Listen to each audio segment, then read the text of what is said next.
This is the hardest thing I've ever had to share.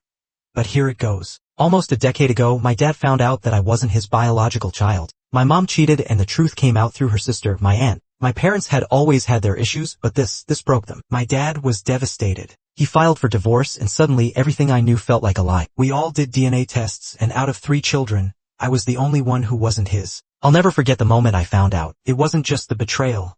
It was the look in his eyes. The coldness. The person who had raised me for 16 years, my dad, wasn't my dad after all. But it wasn't just about the truth. It was about what came next. He kicked me out. My dad, the person who was supposed to protect me, who was supposed to love me unconditionally, turned his back on me. I begged him to let me stay, but he didn't care. I didn't know how to go on. I wanted to disappear. The pain of losing him, of feeling like nothing I had ever known mattered, was unbearable. My mom spiraled into depression, barely able to leave her bed. I had to grow up fast. I became the caretaker, the provider, the one who kept us going. I cooked, I cleaned, I checked on my mom, always wondering if I could ever get the answers I needed. Who was my real father?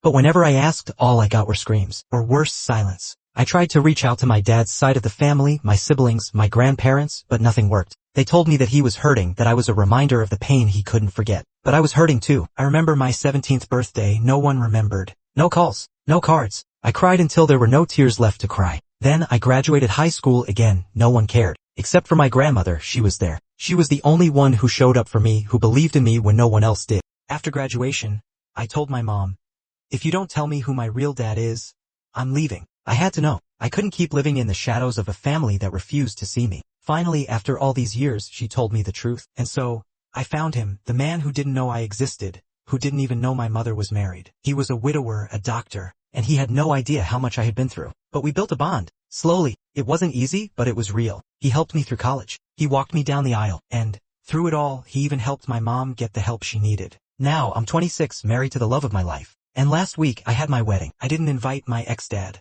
He reached out asking to make things right, but I can't. Not after everything. I don't owe him that. He had his chance and he threw it away. He walked out on me when I needed him the most. And now, my family, my grandparents, my siblings are saying I'm wrong. They tell me he's sorry. He wants to make things right. But how can I just forget everything? How can I let him back in after he abandoned me for 9.5 years? 9.5 years of pain, loneliness, and unanswered questions. He can't just waltz back into my life as if nothing happened. I'm not gonna pretend like everything is okay. I don't owe him forgiveness. I don't owe him my peace. He had his chance and he lost it. Everyone says I should let go of the grudge. But they don't understand. They didn't live my life. They didn't live through the hell I went through. My husband gets it, but no one else does. So, AITA for not inviting my ex-dad to my wedding? For choosing to protect myself and my happiness over pretending everything is fine?